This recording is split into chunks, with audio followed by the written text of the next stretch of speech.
So, I have some pretty incredible news that I've been excited about for months now, and I honestly can't even believe that it is real.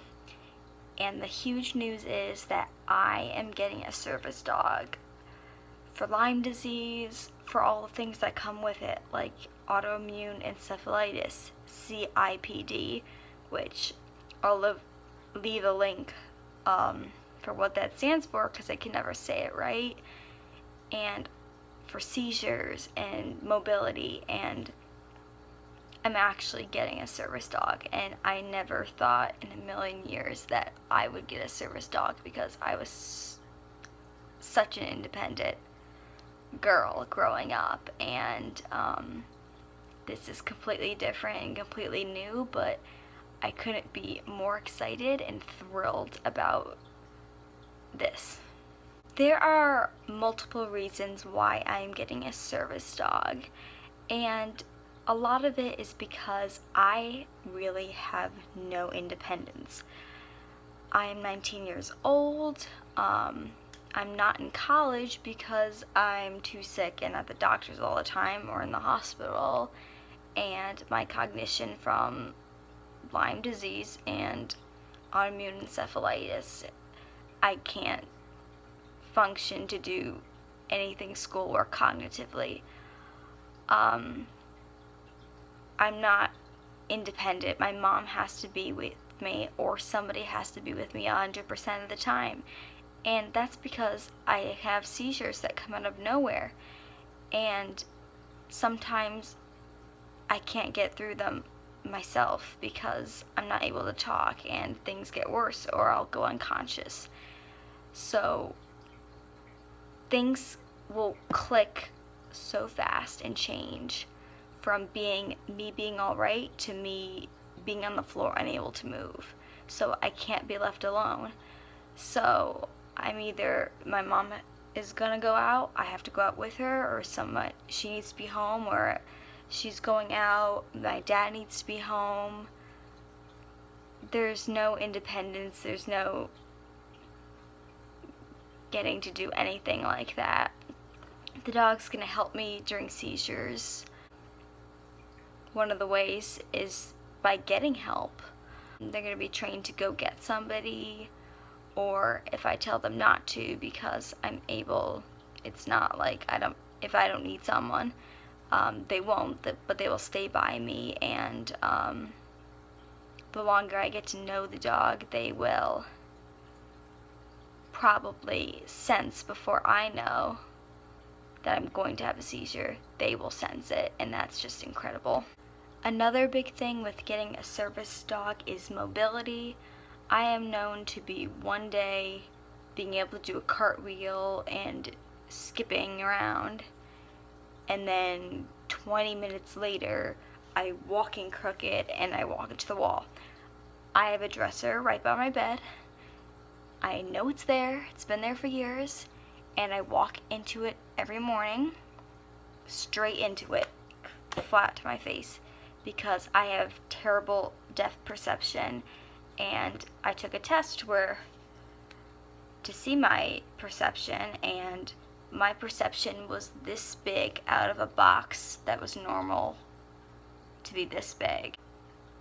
So I will walk straight into a wall, I'll see a doorway, I'll think I'm going towards it, and I will walk into the side of it. And the dog's going to help me balance because I'll get unsteady and I'll start falling mostly at my waist, and the dog can help me stay steady and will lead me through the door and not into the wall. Other things this dog will be able to do is carry objects for me in a container, like carry my medication up the stairs. If I'm having a hard day and it's hard for me to go up the stairs, the dog can carry my stuff. And they also have pockets and pouches in their little vest that can carry stuff like emergency medication for me. They can get my medication. They will alert me to take my medication by a sound, and they will nudge you, and they will not give up until I take my medication, which is huge because right now it's my mom making sure I take my medication. And so many times she'll say, take your supplements, and I forget. Luckily, those are just supplements and I take them, but I forget a lot, and it's not on purpose. But with the dog, they will not allow me to forget. They will be on me until I take the medication, which is huge because it's so important to be taking the seizure medication. I never really thought about having a service dog. I didn't know or think, like, do I need a service dog? Like, what would they do to help me? And it's actually my grandmother, my mom's mom, that called her up one day and started talking about it because she heard in the newspaper and saw some things about a little boy who had seizures and trouble walking and got a service dog. And she's the one who brought the idea up to my mom, and then she started researching it and found out all the amazing things service dogs could do that could help me, and we didn't even know that service dogs could do all these things and that they could help me. And it wasn't just for people who are blind. It's amazing the things that they can do. Once we learned a lot more about service dogs and thinking about what a service dog could do for me, and we're still thinking about that and coming up with, oh, a service dog, that dog could also do this for me, and thinking of more ideas for the dog to be trained. We had to find an organization. So we Googled a bunch of things, and they're in New York, they're in Pennsylvania, they're far, they're this. Applications are really long, and we were like, And then we kind of had a realization, and this is just amazing. One of the students of my mom that we work at a gymnastics place volunteers at a place that trains dogs to become service dogs for people with disabilities. And it's only like 45 minutes away from us in my state, and she volunteers there every weekend to help train the dogs and to get them used to certain things. So my mom and I were like, let's visit this place. We don't know what it's going to be like, but maybe if this isn't the right place for us, they'll give us some information on where we should go. So that's when we learned about ECAD, and that is the place that I'm getting my dog from. And ECAD stands for Educating Canines Assisting with Disabilities. And that all came from my mom's student, and I also coach her at gymnastics just because she volunteers there because she loves animals. So once I visited the place, and I was just mesmerized. They let me hang out, and they were just training the dogs, and my friend was there, and it was really cool. And I just kind of stayed out of the way and watched them and saw what they were doing. And these were like the older, more experienced dogs, so I got to see them do more advanced work, and it was awesome. I couldn't believe it. And we decided we're going to fill out the application. And the application, it was a long process, but the first process, or part of the process, was an online survey, and it was a lot about you. Do you have problems with this? Do you have problems with that? Yes, no. Do you use a wheelchair? A bunch of medical questions, and I filled the whole thing out online. Took me a while. It was very in-depth, but I was just like, you don't know you're going to get accepted. You don't really know. This is the first thing to see, are your challenges that you're talking about worthy of needing a service dog, and they're going to look into you more, or not really. I got through phase 1, which was the online part, and next came a little more difficult part. Because anyone can go online and write in they have diabetes and this and fabricate. And of course I was not fabricating on anything. I wrote the truth, and only the truth, and hoped that that was enough to get me a dog for what I needed, and luckily it was. But they don't know that, so they need records.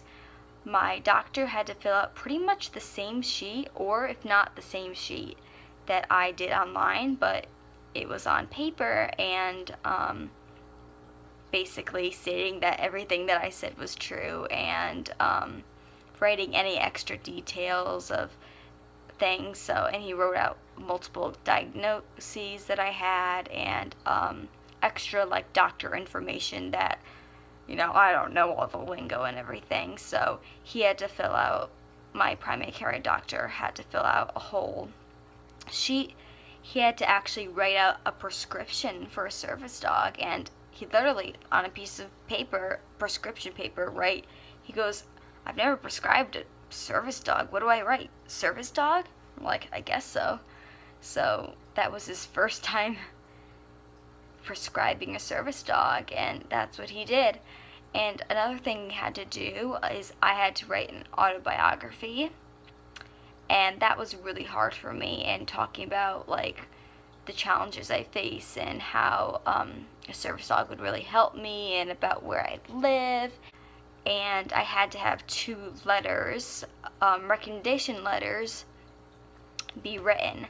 And one letter was written by my naturopath, which was great. And another letter was, I think it was really cool. I asked my friend, she was very willing, who's my age, 19. She's been my best friend for so many years. And we danced together for forever. So, she was very easy because she knows me so well, and she had to write a letter of recommendation and why a service dog would be great for me, and that I can handle a dog, and things that are really basic, and also things more complex about why I need the dog and what would the dog really do for me that can't be done otherwise. I got an email back from ECAD saying that I got through stage 2, which was all of that medical information in the letters, and I was so excited, thinking like, oh my gosh, and they wanted to schedule an interview with me, and that was basically like the last part, and I really didn't know what to expect at the interview. Like, is it going to be more asking about my medical problems, because you really have them all on paper from the doctor? And it was actually really easy and strange, but actually helpful. I happened to have a seizure during the interview, and they were showing me some of the dogs they had there, and I did my B12 shot because that's what I do when I feel like I'm going to have a seizure. And I was in the middle of talking to this lady about like service dogs in my life, and I had one of the dogs that was a service dog there, and when I went into the seizure, the dog would not leave my side and was up in my face, and you could see like the connection there already, and it was really cool. They just wanted to learn more about me and what kind of things I would like the dog to learn, and we wrote out a whole list. She wrote out a whole list of all the things. You're having trouble with this? Oh, well, the dog can help you with that. And a lot of the things I couldn't think of, like the walking through the doorway, the dog will stop before you walk into a doorway. And she wrote out a whole list of the things the dogs could help me with, and it was a full list. It was a full paper, and that made me, I felt really confident. It was very not stressful at all. And I was there in my seizure helmet. I just had to wait from there and see if what they had written on this paper, is that it? Am I in? Still had to wait. It wasn't like they tell you you get accepted right there and then. There was more waiting. I got another email after my interview stating that after my interview, they looked through all my things again and all of the things we talked about at the interview and said that I was accepted.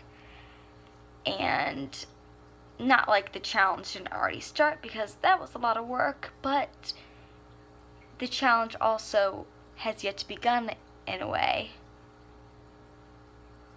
because ECAD is a nonprofit organization. They solely rely on volunteers to help raise and breed and take care of these dogs medically and to train them. They're not paying people to do this. They're nonprofit.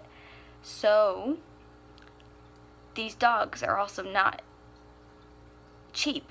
They're trained to do so many amazing things, and they honestly shouldn't be cheap because regular dogs are expensive enough. So it costs $25,000. So you have to fundraise, and that's when I started a fundraising page, and they use their own fundraising page for all of their people that are going to get service dogs, and it's called Click and Pledge. So I figured out how to create the Click and Pledge account, and I'm going to make a link to that so you can click on it and you can read my biography about ECAD, where I'm getting the dog from, and you can also donate on there. I need to raise a lot of money to get this dog. Once you raise a certain amount, at least $10,000, and the dogs are trained enough that they're not just little puppies, that they have learned a good amount of skills, you get to come in for what's called team training, and it's like 2 weeks of intense training, not just the dogs, for me, because they've been training the dogs all these commands, but that doesn't mean I need to know the right words to say. If they say down and I say off to my dog to get off of something, there's going to be miscommunication. So basically, when I reach at least $10,000 from fundraising on the Click and Pledge page, I get to go and work with the dogs, and they get to see which dog comes to me, literally. Is there a dog that shies away from me? They don't want that dog to be mine. And they also decided when I was at the interview, based on how I get unsteady or I fall, that it'd be best for me to have a male dog because they're larger. And ECAD, they breed golden retrievers and yellow labs, and they breed golden retriever lab mixes. So that would be the type of dog that I am going to receive eventually. It takes typically 1.5 to 2 years for the dogs to be trained. They're figuring out what dog is best for you, and you don't know a lot of that until I go and meet the dogs, and that's still ways away because one of the dogs just had a litter, and I think the dog's about 4 months old now. Puppies, I should say. Little, cute little things. And they just need to learn basic obedience before they're learning all these seizure things and mobility. They're not tall enough to learn that, but then I have to go and learn how to work with the dogs too, and eventually they'll match me up with which dog is the best fit for me. I am just so beyond excited, and I'm so thankful, and I can't believe that this came up. I never expected to need a service dog. And then I was unsure, like, am I gonna get accepted? And then I'm like, well, all this fundraising, it's so much money. So there was a lot of uncertainty going into this, and how does this work? And a lot of YouTube videos of watching service dogs and learning about it, because it's just a whole new world. One of the amazing things when I get my service dog is that they can come to any public place where people are allowed, a service dog can come. And that means that when I can go to college, I can bring my service dog with me to college. And I think that'll be pretty cool, being like the only one on campus with a dog. My mom can leave the house and I can be left alone because the dog will make sure I take my medicine. The dog can call for help if I have trouble. I mean, I've seen dogs like cash out at registers and use ATMs. It's absolutely amazing, and I just can't believe that I've been given the opportunity to have one of these dogs and how much they're going to help me, and that I won't be walking into my dresser every morning and helping me with seizures, and just a dog to literally be by my side while I walk everywhere, because sometimes I get like dazed for some reason and I start falling over like this, and the dog will adjust and help me back. They say that the bond created between the handler, they call it, or the owner, which will eventually be me, and the dog is incredible, because they spend so much time together, and the dogs just love to please and they love to work, but they're also dogs, they're not just working dogs. And we have a great yard for the dog to exercise, and I also have a dog. I have a Cocker Spaniel, and he's 9. He's going to be 10 in January. So he is old, and he's laid back, and he's very relaxed. But it'll be nice to have 2 dogs in the home, but it's also going to be strange and a little getting used to, because that's like my recreational dog, and this is my working dog for my health issues. But it's going to be amazing. Sometimes, out of the blue, I need a wheelchair, and that happened twice when I had the severe cases of cellulitis. Oh my gosh. And the dog can help move my wheelchair. The dog can come to the hospital with me. So that means the dog is going to be like riding in an ambulance with me if I go back to a hospital, which eventually will be, because eventually I'll have to get my port taken out.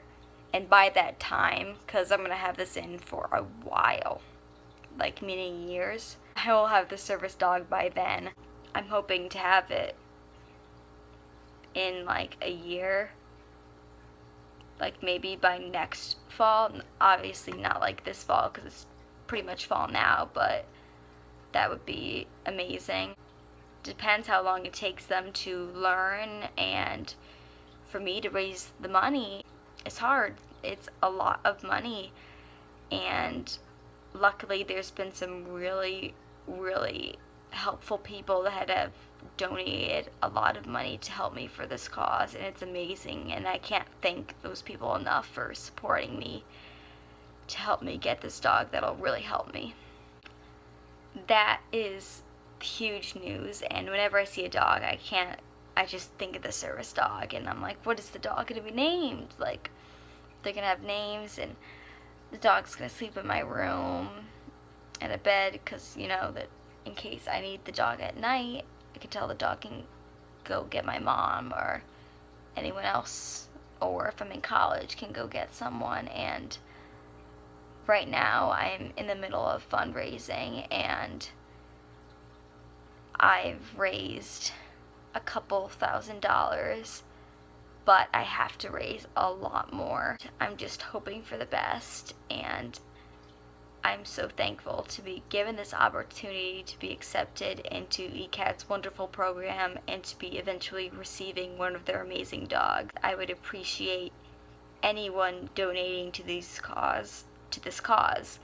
100% of the money that you give goes towards ECAD, goes to training the dogs and housing the dogs, and 100% it's nonprofit, and it's just amazing, and it changes everyone's life that gets a service dog, and it's going to change my life, and I can't even imagine how great my life and how different it's going to be, but different in a good way when I get my service dog. To donate to help me receive my service dog, you can go to connect.clickandpledge.com. In the search box, you can write my name, which is Cassidy Schod, CASSIDYSCHOD. And then there will be two things that pop up, and you want to hit the first result on the top. And that's where you can read my story, and you can visit ECAD's website, which is ECAD1.org, and learn about their dogs and how amazing their facility is. I appreciate all donations and anyone that's helping me to support this wonderful organization and help me get the service dog. It's amazing. I am so excited for what's to come and how much this is going to help me. And it's a dream come true.